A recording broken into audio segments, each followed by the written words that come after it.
Hello students, Mr. K here. So we're talking about membrane structure and function. So cell membrane structure and function.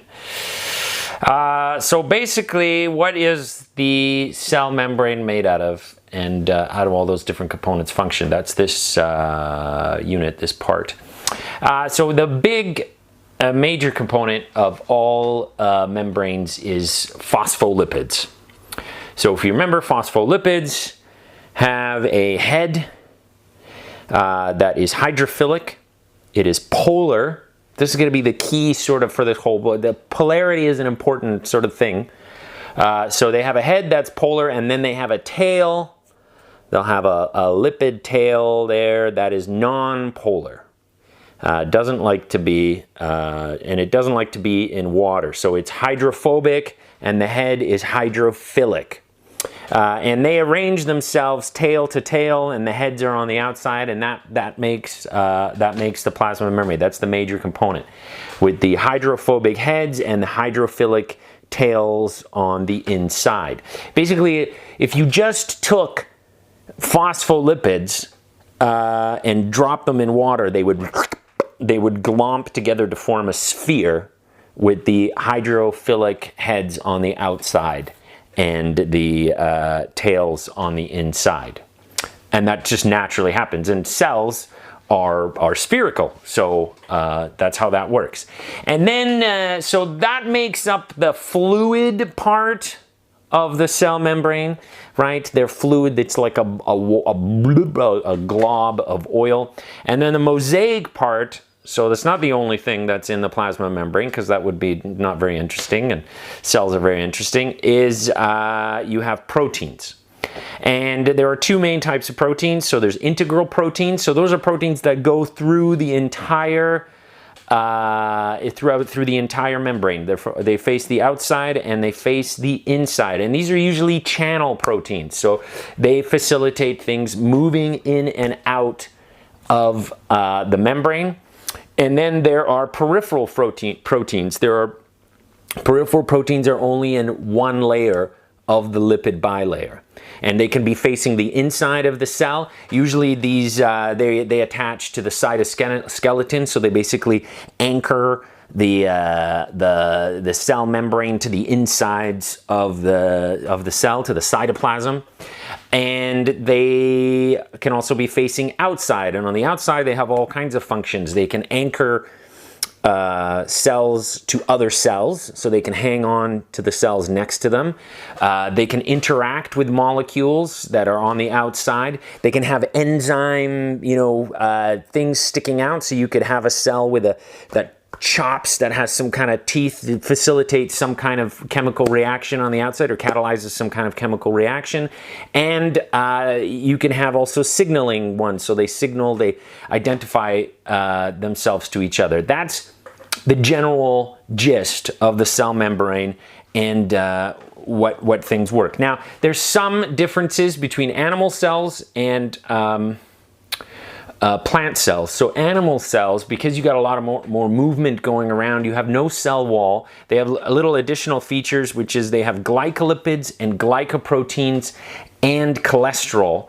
So the glycolipids and the glycoproteins, basically, so they will have attached to them a sugar, an oligosaccharide. You look it up. You guys look it up.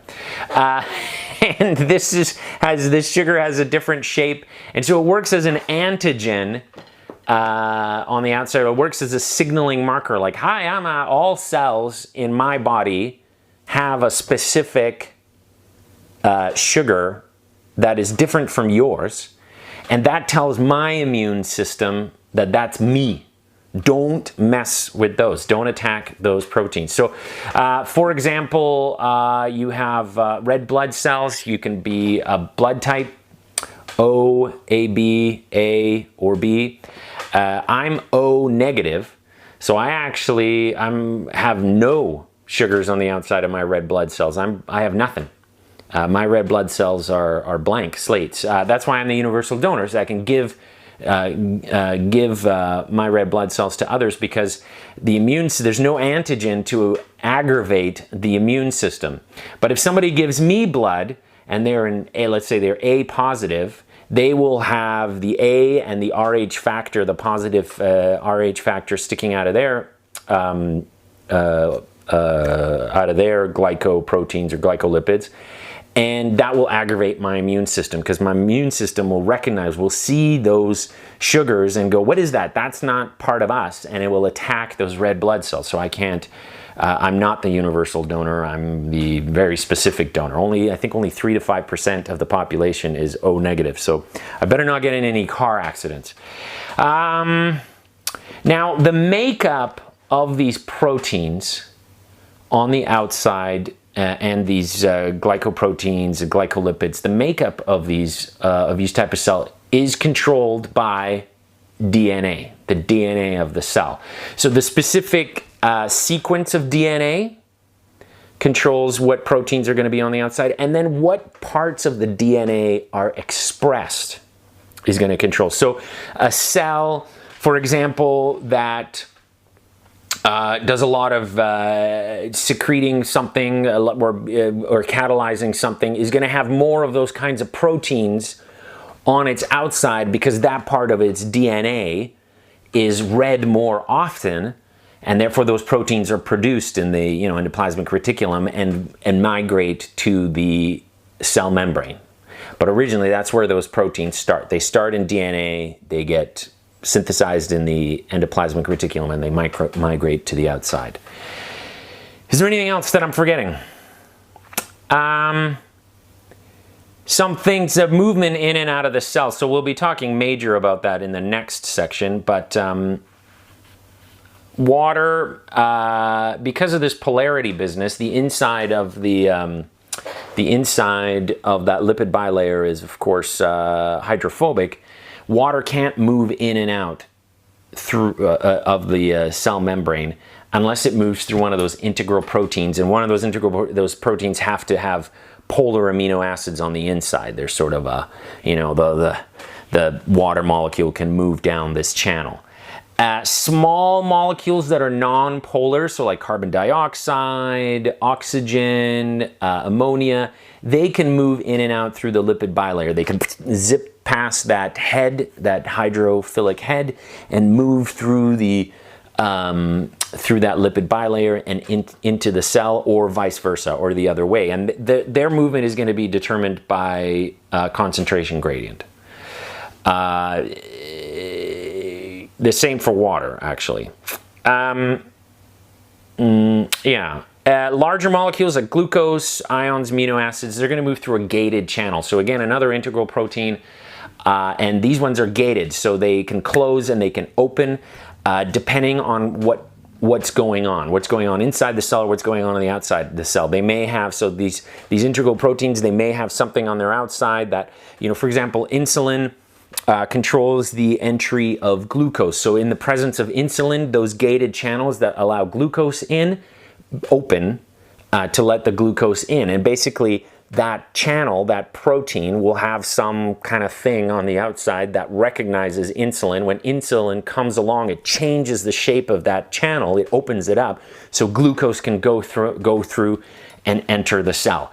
Often this movement, if you're moving against the concentration gradient, you're going to be expending ATP. If you're moving with the concentration gradient, you're not going to be, it's just going to be passive transport versus active transport. And we'll talk a little bit more about that, probably a lot more in the next section. Is there anything else? That basically sums up that first section of cell membrane structure and function. So this was the physical chemical nature of membranes. So basically, lipid bilayer, hydrophilic on the outside, hydrophobic on the inside, hydrophilic on to the inside of the cell. You've got the mosaic, you've got all kinds of proteins determined by DNA. They move things in and out. They attach the cell to other cells. They recognize other cells, or they signal to other cells. That's what those proteins do, and all that's controlled by DNA. And plant cells don't have cholesterol and glycolipids and glycoproteins. And cholesterol, what cholesterol does, the more cholesterol you have, the thicker, the more viscous the fluid portion of your cell membrane is. So the more cholesterol there is, the less fluidy it is. So if you imagine not a lot of cholesterol, those proteins on the outside of the cell can really move around a lot. But if there's a lot of cholesterol, their movement is slowed because the lipid bilayer isn't so fluidy. If it becomes too fluid, things don't work. So there's a good amount of cholesterol, and if it's too solid, there's a bad amount of cholesterol. And that's good. Okay.